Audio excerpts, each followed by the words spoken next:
Hey, welcome to yet another video with your girl Ria. And on today's episode, we'll be continuing with the series of coloring on our coloring pages. And on this lovely day, we'll be coloring on this beautiful coloring. And I'm really excited to use some markers and crayons on this. And remember when I said in the last video that markers and crayons are not good? Scratch all that, because this coloring just made me realize how good markers can be. And it just made me think about how maybe my coloring book was the problem. Anyways, I am really excited to see how the coloring turn out, and watch out for the end of the video because I have a really big surprise for you, and I'll be showing you how to frame the coloring so that we can turn it to a wall hanging, and it's really such a beautiful thing, and I'll be teaching you how to do it at the end of the video. So watch out for that. And now I will go ahead and finish the coloring session. And in this episode, I'll be challenging myself to only use three colors, which are yellow, orange, and red. So tune in to see how it turns out and to see whether I have passed the challenge or failed the challenge. So I'll go ahead and finish the entire coloring, and I'll see you at the end where we'll review the product and I'll teach you how to make the frame. So until the end of the video, I hope you enjoy. So see you then.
So here we were partially done.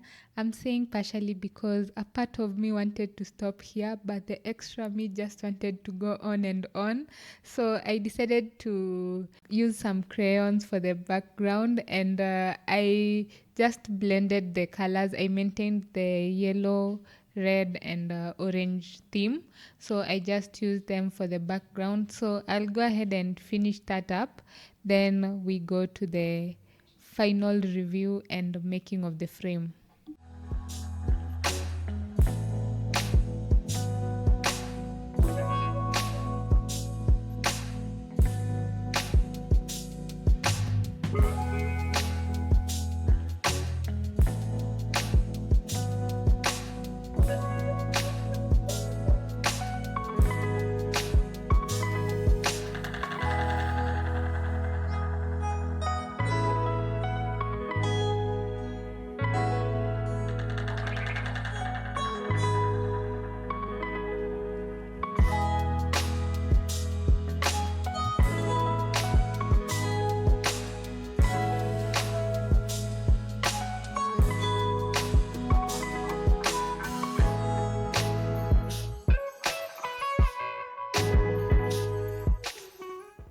And here is the final product, and I think it turned out cool. But you let me know in the comment section, did I pass the 3 color challenge or did I fail terribly? Also, did mixing the markers and the crayons make the coloring better, or could I have just used one medium? So let me know in the comment section. But as I promised you, now it's time to make the frame, and the materials we'll need include 4 skewers, a ruler, scissors or a wire cutter, black paint, a painting brush, some wood glue, and a small sisal thread. And the first step is measuring our coloring right by the edge and cutting our skewers to the desired size. After this, we should paint our skewers. I painted mine beforehand, so the next step is attaching them to our coloring with wood glue. For the top part, we should put our thread that we will use to hang our coloring on the wall before attaching. The next step is perfecting and putting the coloring under a heavy book for the glue to stick to the skewers. Next, we should perfect any parts that have not stuck well, and finally we should trim the edges to ensure that we remove excess paper and only remain with the frame and the coloring. We have framed our coloring and now we can hang it on the wall, and this is how mine looks on the wall, and I'm really impressed. I really like how the feeling it brings in the house, and I'm so happy and glad that I found this way of framing my colorings, because now I'm gonna fill my bedroom wall with all my colorings to just reminiscing about how I felt when doing them and how good they make me feel. So if you decide to recreate yours, just let me know, tag me, and comment in the comment section to tell me if I failed the challenge or I passed. So until the next video, peace and love, and remember, true happiness is when you are your biggest fan.